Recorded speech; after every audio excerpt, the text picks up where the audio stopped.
इस वीडियो में हम लोग देखने वाले हैं भारत के संविधान को यानी कॉन्स्टिट्यूशन ऑफ इंडिया को। अभी वर्तमान में अगर बात करें तो कुल मिलाकर के 25 पार्ट्स हैं कॉन्स्टिट्यूशन ऑफ इंडिया में। तो हम लोग उन सारे पार्ट्स को देखेंगे, साथ ही साथ जो भी मोस्ट इंपॉर्टेंट आर्टिकल्स होगा उन सब को यहाँ पे कवर करने वाले हैं। इस वीडियो को देखने के बाद लगभग लगभग आपका जो है वो पूरा कॉन्स्टिट्यूशन ऑफ इंडिया कवर हो जाएगा। और साथ ही साथ ये बताना चाहेंगे कि ये जो पूरा वीडियो है वो है बाइलिंगुअल यानी हिंदी और इंग्लिश दोनों में। तो फिर हम लोग शुरू करते हैं इसको। सबसे पहले है पार्ट 1। तो पार्ट 1 में वर्णित है आपका the union and it's territory यानी संघ और उसका राज्य क्षेत्र। और ये वर्णित है संविधान के अनुच्छेद 1 से लेकर के 4 तक में। इसमें अगर इंपॉर्टेंट आर्टिकल्स देखें हम लोग तो सबसे पहले है article 1 name and territory of the union या फिर संघ का नाम और राज्य क्षेत्र। आर्टिकल 2 में है एडमिशन और इस्टेब्लिशमेंट ऑफ न्यू स्टेट्स यानी नए राज्यों का प्रवेश और स्थापना। आर्टिकल 3 में है formation of new states and alteration of areas boundaries और नेम ऑफ एग्जिस्टिंग स्टेट्स यानी नए राज्यों का निर्माण और वर्तमान राज्यों के क्षेत्रों, सीमाओं या नामों में परिवर्तन। इसके बाद है पार्ट 2 यानी भाग 2, और भाग 2 में बताया गया सिटीजनशिप के बारे में, नागरिकता के बारे में, और ये वर्णित है संविधान के अनुच्छेद 5 से लेकर के 11 तक में। इसके बाद है पार्ट 3 फंडामेंटल राइट्स या फिर मूल अधिकार, और ये वर्णित है संविधान के अनुच्छेद 12 से लेकर के 35 तक। 12 में बताया गया है परिभाषा यानी डेफिनेशन, और आर्टिकल 13 में है laws inconsistent with or in derogation of the fundamental rights यानी मूल अधिकारों से असंगत या उनका अल्पीकरण करने वाली विधियां। इसके बाद है राइट टू इक्वालिटी यानी समता का अधिकार, और ये वर्णित है संविधान के अनुच्छेद 14 से लेकर के 18 तक में। आर्टिकल 14 कहता है इक्वालिटी बिफोर लॉ यानी विधि के समक्ष समता। आर्टिकल 15 में है prohibition of discrimination on the ground of religion, race, caste, sex and birth place यानी धर्म, मूल वंश, जाति, लिंग या जन्म स्थान के आधार पर विभेद का प्रतिषेध। आर्टिकल 16 है equality of opportunity in matter of public employment यानी लोक नियोजन के विषय में अवसर की समानता। 17 में है अस्पृश्यता का अंत या फिर एबोलिशन ऑफ अनटचेबिलिटी। आर्टिकल 18 में है एबोलिशन ऑफ टाइटल्स यानी उपाधियों का अंत।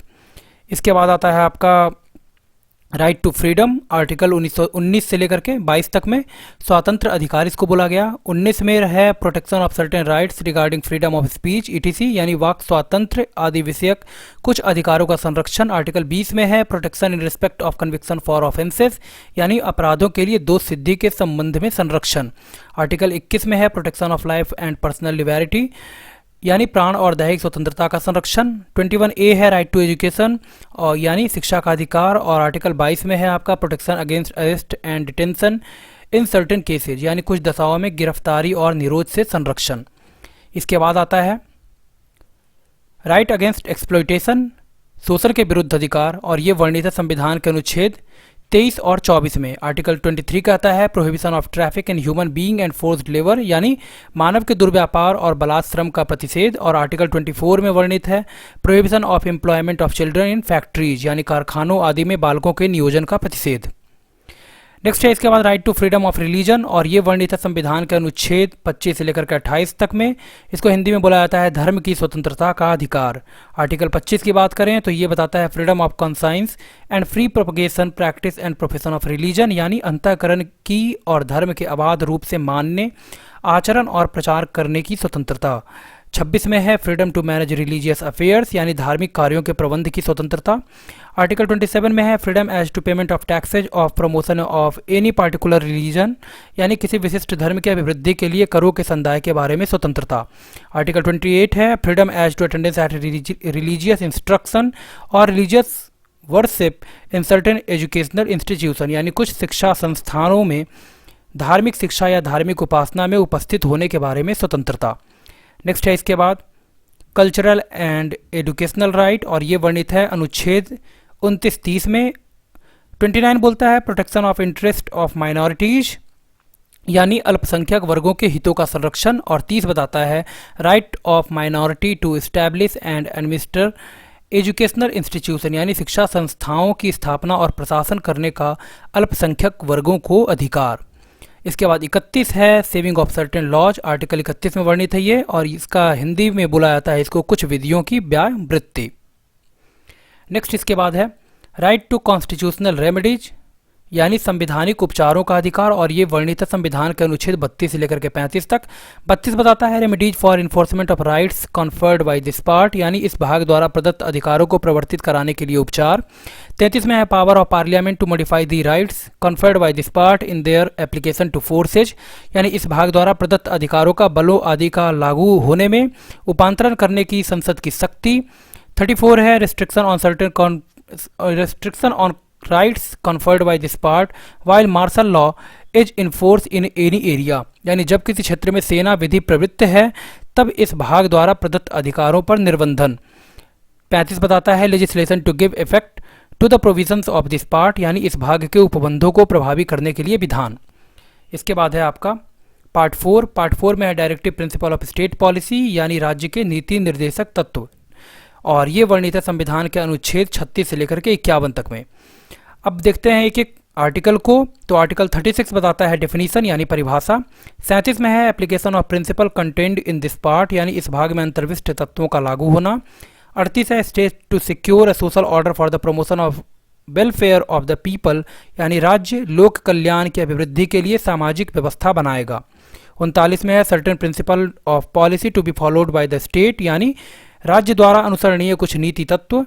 39 में वर्णित है equal justice and free legal aid, यानी समान न्याय और निःशुल्क विधि सहायता।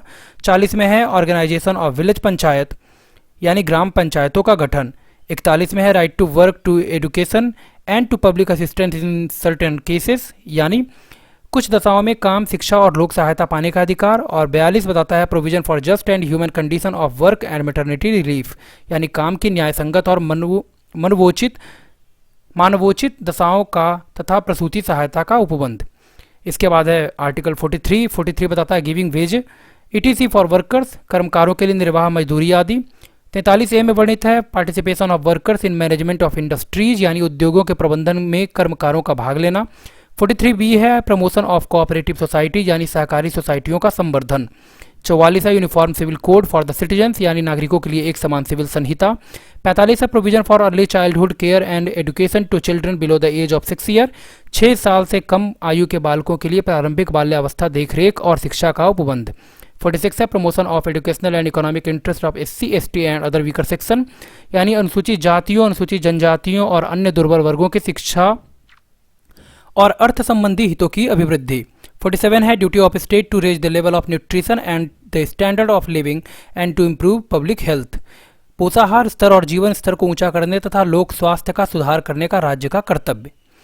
इसके बाद आता है 48 तो organisation of agriculture and animal husbandry, यानी कृषि और पशुपालन का संगठन। अनुच्छेद 48A में है protection and improvement of environment and safeguarding of forest and wildlife, यानी पर्यावरण का संरक्षण तथा संवर्धन और वन्य जीवों की रक्षा। 49 में है protection of monuments and places and objects of national importance, यानी राष्ट्रीय महत्व के स्मारकों, स्थानों और वस्तुओं का संरक्षण। 50 में है separation of judiciary from executive, यानी कार्यपालिका से न्यायपालिका का पृथक्करण। 51 में है promotion of international peace and security, यानी अंतर्राष्ट्रीय शांति और सुरक्षा की अभिवृद्धि। इसके बाद आता है पार्ट 4A में वर्णित है आपका फंडामेंटल ड्यूटीज या फिर मूल कर्तव्य। 51A है आपका मूल कर्तव्य, इसमें वर्णित है, और ये है आपका 51A में फंडामेंटल ड्यूटीज। इसके बाद आता है पार्ट 5 में है द यूनियन, यानी संघ के बारे में बताया गया है, और ये जो है आर्टिकल कवर करता है 52 से लेकर के 151 तक। इसमें है चैप्टर 1 द एग्जीक्यूटिव, यानी कार्यपालिका में है सबसे पहले आर्टिकल 52 बताता है भारत का राष्ट्रपति। 53 है executive power of the union, यानी संघ की कार्यपालिका शक्ति। 54 है इलेक्शन ऑफ प्रेसिडेंट, यानी राष्ट्रपति का निर्वाचन। 55 है manner of election of president, यानी राष्ट्रपति के निर्वाचन की रीति क्या होगी। 56 है term of office of president, यानी राष्ट्रपति के निर्वाचन की रीति हो गया आपका 55, और 56 में है राष्ट्रपति की पदावधि। 58 है इसके बाद qualification for election as president, यानी राष्ट्रपति निर्वाचित होने के लिए अहर्ताएं। 60 है ओथ और अफर्मेशन बाय द प्रेसिडेंट, यानी राष्ट्रपति द्वारा शपथ या प्रतिज्ञान। 61वां बताता है procedure for impeachment of the president, राष्ट्रपति पर महाभियोग चलाने की प्रक्रिया कैसे होगी, ये बताता है आर्टिकल 61। इसके बाद है 63 में है आपका भारत का उपराष्ट्रपति। 64 है the vice president to be ex officio chairman of the council of states, यानी उपराष्ट्रपति का राज्यसभा का पदेन सभापति होना। 65 बताता है the vice president to act as president or to discharge his functions during casual vacancies in the office or during the absence of president, यानी राष्ट्रपति के पद में आकस्मिक व्यक्ति के दौरान या उसकी अनुपस्थिति में उपराष्ट्रपति का राष्ट्रपति के रूप में कार्य करना या उसके कृत्यों का निर्वहन। 66 बताता है उपराष्ट्रपति का निर्वाचन, यानी इलेक्शन ऑफ वाइस प्रेसिडेंट। 67 है टर्म और of office of vice president, यानी उपराष्ट्रपति की पदावधि क्या होगी। 69 में है ओथ और affirmation by the vice president, उपराष्ट्रपति द्वारा शपथ या प्रतिज्ञान। इसके बाद 72, तो इसमें है power of president to grant pardon etc and to suspend remit or commute sentences in certain cases, यानी क्षमा दान की जो शक्ति है भारत के राष्ट्रपति की वो वर्णित है आर्टिकल 72 में। 74 है council of minister to aid and advise president, यानी राष्ट्रपति को सहायता और सलाह देने के लिए एक मंत्री परिषद होगा। 76 में है अटॉर्नी जनरल ऑफ इंडिया, भारत का महान्यायवादी। 78 में है duties of prime minister as respect for furnishing information to the president ETC, यानी राष्ट्रपति को जानकारी देने आदि के संबंध में प्रधानमंत्री का कर्तव्य बताया गया है संविधान के अनुच्छेद 78 में। इसके बाद आता है चैप्टर 2, और चैप्टर 2 में है पार्लियामेंट यानी संसद। इसमें है आर्टिकल 79 बताता है संसद का संगठन। 80 बताता है composition of the council of states या फिर राज्यसभा की संरचना। 81 में है composition of the houses of the people, यानी लोकसभा की संरचना बताया गया है 81 में। 83 में है duration of houses of parliament, यानी संसद के सदनों की अवधि। 84 में है qualification for membership of parliament, संसद की सदस्यता के लिए अर्हता। 85 में है session of parliament, prorogation and dissolution, यानी 85 में है आपका संसद के सत्रावसान और विघटन के बारे में बताया गया है संविधान के अनुच्छेद 85 में। 86 में है right of president to address and send message to houses, यानी सदनों में अभिभाषण का और उनको संदेश भेजने का राष्ट्रपति का अधिकार। 87 में है आपका special address by the president, राष्ट्रपति का विशेष अभिभाषण। 88 में है rights of minister and attorney general as respected houses, यानी सदनों के बारे में मंत्रियों और महान्यायवादी का अधिकार। 89 में the chairman and deputy chairman of the council of states, यानी राज्यसभा का सभापति और उपसभापति के बारे में बताया गया है संविधान के अनुच्छेद 89 में। 90 है vacation and resignation of and removal from the office of deputy chairman, उपसभापति का पद रिक्त होना, पद त्याग और पद से हटाया जाने के बारे में वर्णित है संविधान के अनुच्छेद 90 में। 93 बताता है आपका the speaker and deputy speaker of the houses of the people, Lok Sabha का अध्यक्ष और उपाध्यक्ष। 94 में है vacation and resignation of and removal from the office of speaker and deputy speaker, यानी अध्यक्ष और उपाध्यक्ष का पद रिक्त होना, पद त्याग और पद से हटाया जाना। 95 में है power of the deputy speaker or other person to perform the duties of the office of or to act as speaker, यानी अध्यक्ष के पद के कर्तव्यों का पालन करने या अध्यक्ष के रूप में कार्य करने की उपाध्यक्ष या अन्य व्यक्ति की शक्ति। 98 में है सेक्रेटेरिएट ऑफ पार्लियामेंट, संसद का सचिवालय। 99 में है oath and affirmation by members, यानी सदस्यों द्वारा शपथ या प्रतिज्ञान। 100 में है voting in houses, power of houses to act notwithstanding vacancies and quorum, यानी सदनों में मतदान रिक्तियों के होते हुए भी सदनों के कार्य करने की शक्ति और गणपूर्ति।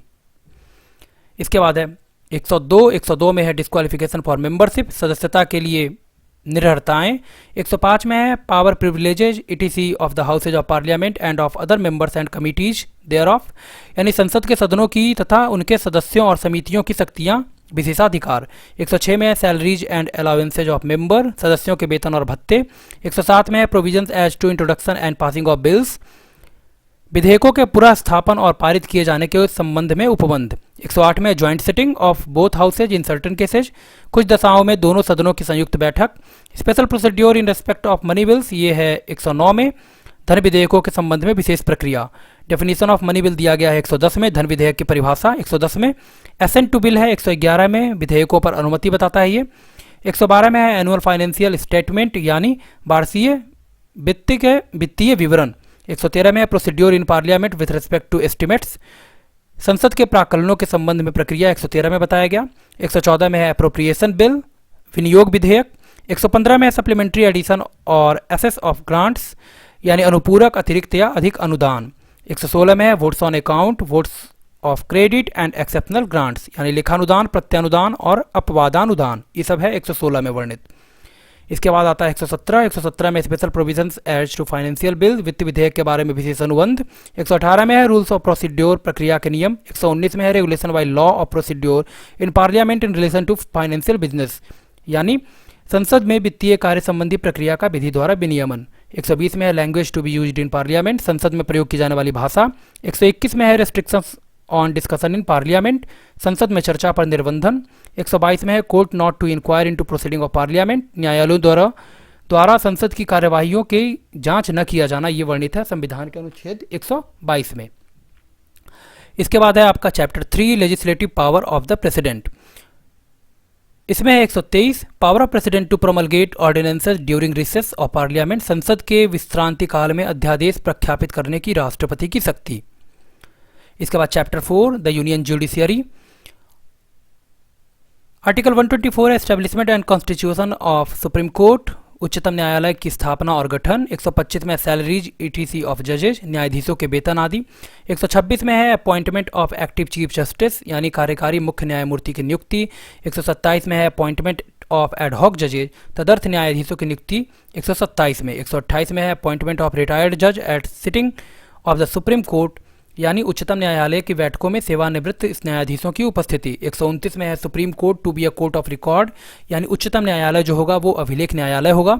130 में है सीट ऑफ सुप्रीम कोर्ट, उच्चतम न्यायालय का स्थान। 131 में है original jurisdiction of supreme court, यानी उच्चतम न्यायालय की आरंभिक अधिकारिता। 132 में है appellate jurisdiction of supreme court in appeal from high court in certain cases, यानी कुछ मामलों में उच्च न्यायालयों से अपीलों में उच्चतम न्यायालय की अपीलीय अधिकारता। 133 में है appellate jurisdiction of the supreme court in appeal from high court in regard to civil matters, यानी उच्च न्यायालय से सिविल विषयों से संबंधित अपीलों में उच्चतम न्यायालय की अपीलीय अधिकारिता।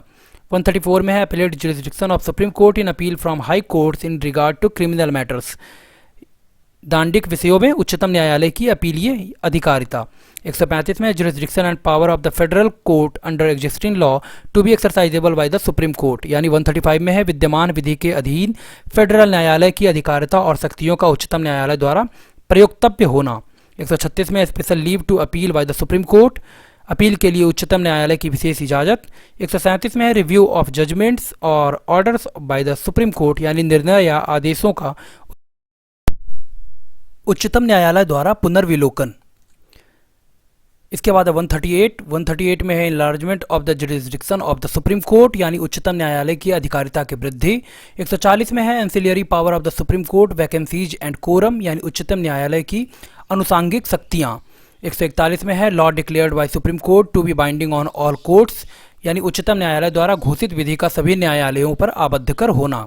142 enforcement of decrees and orders of the supreme court and orders as to discovery etc, ये है 142 में उच्चतम न्यायालय की डिक्रियों और आदेशों का प्रवर्तन और प्रकटीकरण आदि के बारे में आदेश। 143 बताता है power of president to consult the supreme court, उच्चतम न्यायालय से परामर्श करने की राष्ट्रपति की शक्ति। 144 है civil and judicial authorities to act in aid of the supreme court, civil और न्यायिक प्राधिकारियों द्वारा उच्चतम न्यायालय की सहायता में कार्य किया जाना। 145 है रूल्स ऑफ कोर्ट ईटीसी, यानी न्यायालय के नियम आदि। इसके बाद आता है आपका chapter 5 comptroller and auditor general of India, यानी 148 आर्टिकल अनुच्छेद 148, इसमें बताया गया है comptroller and auditor general of India के बारे में, भारत का नियंत्रक महालेखा परीक्षक। 149 है duties and power of comptroller and auditor general के बारे में, नियंत्रक महालेखा परीक्षक के कर्तव्य और शक्तियों के बारे में है। और 151 बताता है ऑडिट रिपोर्ट्स, यानी संपरीक्षा प्रतिवेदन के बारे में। नेक्स्ट है इसके बाद पार्ट 6 है द स्टेट्स, यानी राज्य का बारे में वर्णित है इसमें संविधान के भाग 6 में, और ये वर्णित है संविधान के अनुच्छेद 152 से लेकर के 237 तक। अब इंपॉर्टेंट आर्टिकल्स को देखते हैं। सबसे पहले है चैप्टर 1, यानी जनरल, इसमें बताया गया है सामान्य। तो 152 में है सबसे पहले डेफिनीशन, परिभाषा। इसके बाद है चैप्टर 2 एग्जीक्यूटिव, स्टेट का, कार्यपालिका राज्य का, और इसमें हम लोग देखेंगे अगर इंपॉर्टेंट आर्टिकल्स को, तो इसमें सबसे पहले है 153 जो कि बताता है गवर्नर ऑफ स्टेट्स, यानी राज्यों के राज्यपाल। 155 है अपॉइंटमेंट ऑफ गवर्नर्स, यानी राज्यपाल की नियुक्ति। 157 है qualification for appointment as governor, यानी राज्यपाल नियुक्त होने के लिए अहर्ताएँ। 159 है ओथ और अफर्मेशन बाय द गवर्नर। यानी राज्यपाल द्वारा शपथ या प्रतिज्ञान। 163 है council of ministers to aid and advise governors, राज्यपाल को सहायता और सलाह देने के लिए मंत्रिपरिषद। 165 है advocate general of for the states, यानी राज्य का महाधिवक्ता। 168 में है constitution of legislature in state, यानी राज्यों के विधानमंडलों का गठन। 169 में है एवोल्यूशन और creation of legislative council in states, यानी राज्यों में विधान परिषदों का उत्सादन या फिर सृजन। नेक्स्ट है इसके बाद 170 में है आपका कंपोजिशन ऑफ लेजिस्लेटिव असेंबली, यानी विधानसभाओं का की संरचना। 171 है कंपोजिशन ऑफ लेजिस्लेटिव काउंसिल, विधान परिषदों की संरचना। 176 है special address by the governor, यानी राज्यपाल का विशेष अभिभाषण। 178 है the speaker and deputy speaker of the legislative assembly, यानी विधानसभा का अध्यक्ष और उपाध्यक्ष। 182 में है the chairman and deputy chairman of legislative council, यानी विधान परिषद का सभापति और उपसभापति। 187 में है सेक्रेटेरिएट ऑफ स्टेट लेजिस्लेचर, राज्य के विधानमंडलों का सचिवालय। 199 में है डेफिनेशन ऑफ मनी बिल, राज्य के संदर्भ में धन विधेयक की परिभाषा। 200 में है असेंट टू बिल, विधेयकों पर अनुमति। 202 में है एनुअल फाइनेंशियल स्टेटमेंट, यानी वार्षिक वित्तीय विवरणी। 204 में है अप्रोप्रिएशन बिल, विनियोग विधेयक। 210 में है language to be used in state legislature, विधानमंडल में प्रयोग की जाने वाली भाषा। ये हम लोग देख रहे थे चैप्टर 3 स्टेट का। चैप्टर 4 आर्टिकल 213 है power of governor to promulgate ordinances during recess of legislature, यानी विधानमंडल के विश्रांति काल में अध्यादेश प्रख्यापित करने की राज्यपाल की शक्ति। नेक्स्ट है इसके बाद चैप्टर 5 में आर्टिकल 214 सबसे पहले हाईकोर्ट ऑफ स्टेट्स, राज्यों के लिए उच्च न्यायालय। 215 में है high court to be court of records, यानी उच्च न्यायालय का अभिलेख न्यायालय होना। 216 में है कॉन्स्टिट्यूशन ऑफ हाई कोर्ट्स, उच्च न्यायालयों का गठन। 225 में jurisdiction of existing high court, यानी विद्यमान उच्च न्यायालयों की अधिकारिता। 226 में है power of high courts to issue certain writs, कुछ रिट निकालने की उच्च न्यायालय की शक्ति। 231 में establishment of a common high court for 2 और मोर स्टेट्स, 2 या अधिक राज्यों के लिए एक ही उच्च न्यायालय की स्थापना। इसके बाद चैप्टर 6 स्टेट में आर्टिकल 233 अपॉइंटमेंट ऑफ डिस्ट्रिक्ट जजेज, जिला न्यायाधीशों की नियुक्ति के बारे में बताया गया इसमें। नेक्स्ट है इसके बाद फिर पार्ट 7 भाग 7, और ये विलोपित किया जा चुका है और इसमें वर्णित था आर्टिकल 238 भाग 7, यानी लोप किया गया इसको। भाग 8 जो है वो द यूनियन टेरिटरीज के बारे में बताया गया है इसमें, आर्टिकल 239 से लेकर 241 तक, यानी संघ राज्य क्षेत्र का वर्णन है संविधान के भाग 8 में। नेक्स्ट है इसके बाद पार्ट 9, यानी भाग 9 में है आपका द पंचायत 243 से लेकर के 243O तक। 9A में है द म्यूनिसिपैलिटीज, और ये वर्णित है 243P से लेकर के 243ZG, यानी नगर पालिकाएँ वर्णित हैं संविधान के भाग 9A में। 9B में है द कोऑपरेटिव सोसाइटीज, यानी सहकारी सोसाइटियाँ, और ये आपका वर्णित है संविधान के अनुच्छेद 243ZH से लेकर के ZT तक। भाग 10 में है the schedule and tribal areas, यानी अनुसूचित जाति और जनजाति क्षेत्र, आर्टिकल 244 से लेकर के 244A तक। पार्ट 11 यानी भाग 11 में है संघ और राज्यों के बीच संबंध, relation between the union and the states, article 245 से लेकर के 263 तक ये वर्णित है। इसके बाद है part 12 finance, property, contracts and suits, ये वर्णित है संविधान के अनुच्छेद 264 से लेकर के 300 तक में। वित्त, संपत्ति, संविदाएं और वाद। नेक्स्ट है और पार्ट 12 में जो इंपॉर्टेंट आर्टिकल्स है वो देख लीजिए। तो आर्टिकल 267 है इसमें, ये बताता है कॉन्टिजेंसी फंड के बारे में, आकस्मिकता निधि। 279A है goods and service tax council, माल और सेवा कर परिषद। 280 में है फाइनेंस कमीशन, यानी वित्त आयोग। 281 में है recommendation of the finance commission, यानी वित्त आयोग की सिफारिशें। और आर्टिकल 300A में बताया गया है राइट टू प्रॉपर्टी, या फिर person not to be deprived of property save by authority of law, यानी विधि के प्राधिकार के बिना व्यक्तियों को संपत्ति से वंचित न किया जाना। ठीक है, ये आर्टिकल 300A में वर्णित है आपका। इसके बाद है पार्ट 13 में है आपका the trade, commerce and intercourse with in the territory of India, और ये वर्णित है 301 से लेकर के 307 अनुच्छेद तक। और पार्ट 14 में है service under the union and the states, और ये वर्णित है आर्टिकल 308 से लेकर के 323 तक में। पार्ट 13 यानी trade, commerce and intercourse with in the territory of India, या फिर भारत के राज्य क्षेत्र के भीतर व्यापार, वाणिज्य और समागम। और पार्ट 14 में है service under the union and the states, संघ और राज्यों के अधीन सेवाएं। पार्ट 14 का जो भी इंपॉर्टेंट आर्टिकल्स है वो हम लोग देख लेते हैं अब। तो इसमें सबसे पहले है article 309, recruitment and condition of service of person serving the union और स्टेट, यानी संघ या राज्य की सेवा करने वाले व्यक्तियों की भर्ती और सेवा की शर्तें। 310 में tenure of office of persons serving the union और स्टेट, यानी संघ या राज्य की सेवा करने वाले व्यक्तियों की पदावधि। 311 में है डिसमिसल, रिमूवल और reduction in rank of person employed in civil capacities under the union और स्टेट, यानी संघ या राज्य के अधीन सिविल हैसियत में नियोजित व्यक्तियों का पदच्युत किया जाना, पद से हटाया जाना या पंक्ति में अवनत किया जाना। 312 में है ऑल इंडिया सर्विसेज, यानी अखिल भारतीय सेवाएं। 315 में है public service commission for the union and for the states, संघ और राज्यों के लिए लोक सेवा आयोग। 316 में है appointment and term of office of members, यानी सदस्यों की नियुक्ति और पदावधि। 317 में है removal and suspension of A member of a public service commission, यानी सदस्यों जो लोक सेवा आयोग के किसी सदस्य का हटाया जाना और निलंबित किया जाना। 318 में है power to make regulation as to condition of service of members and staff of the commission, यानी आयोग के सदस्यों और कर्मचारी वृंद की सेवा की शर्तों के बारे में विनियम बनाने की शक्ति। 320 में है आपका function of public service commission, लोक सेवा आयोग के कृत्य। 321 में है power to extend function of public service commission, लोक सेवा आयोग के कृत्यों का विस्तार करने की शक्ति। 323 में है reports of public service commission, यानी लोक सेवा आयोग के प्रतिवेदन।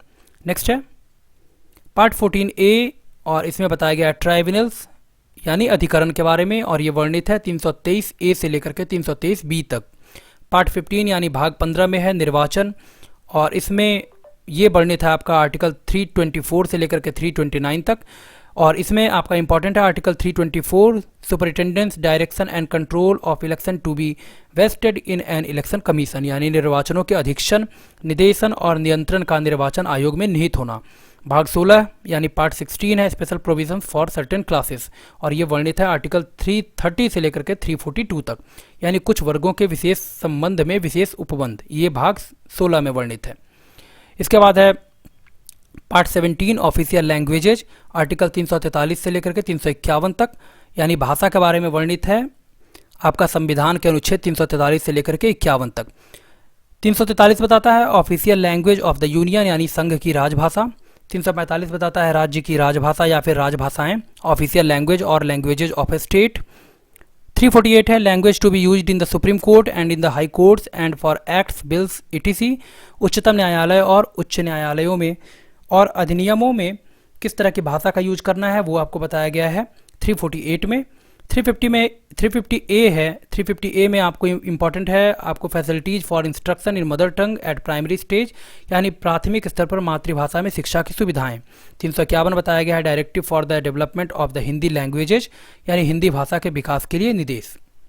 नेक्स्ट है इसके बाद पार्ट 18, ये बताता है इमरजेंसी प्रोविजंस के बारे में 352 से लेकर के 360 तक।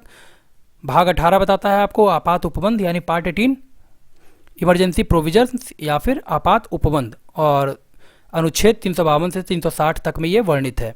इसमें इंपॉर्टेंट आर्टिकल्स है आर्टिकल 352 प्रोक्लेमेशन ऑफ इमरजेंसी, यानी आपात की उद्घोषणा। 353 effect of proclamation of emergency, यानी आपात की उद्घोषणा का प्रभाव। 355 है duty of the union to protect states against external aggression and internal disturbance, बाह्य आक्रमण और आंतरिक अशांति से राज्य की संरक्षा करने का संघ का कर्तव्य।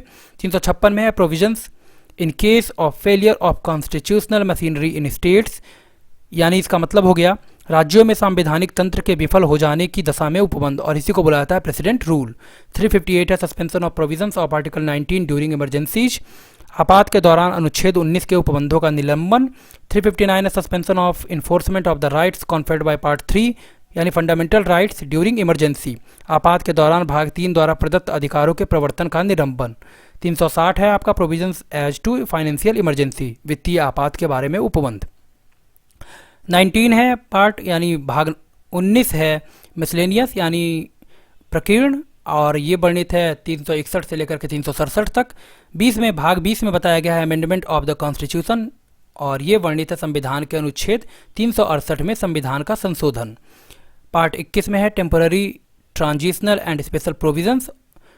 और इसमें बताया गया स्पेशल स्टेटस ऑफ स्टेट्स अस्थायी संक्रमणकालीन और विशेष उपबंध है, और ये वर्णित है संविधान के अनुच्छेद 369 से लेकर के 392 तक। और पार्ट 22 आपको बताता है short title commencement authoritative text in Hindi and repeals, यानी संक्षिप्त नाम प्रारंभ हिंदी में प्राधिकृत पाठ और निरसन के बारे में, और ये वर्णित है संविधान के अनुच्छेद 22 में आर्टिकल 393 से लेकर के 395 तक।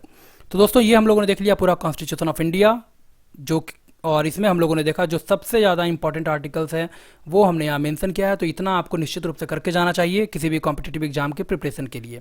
इस तरह के और वीडियोज़ और अपडेट्स के लिए बने रहिए, और अगर आप चैनल पर नए हैं तो चैनल को सब्सक्राइब कीजिए। धन्यवाद।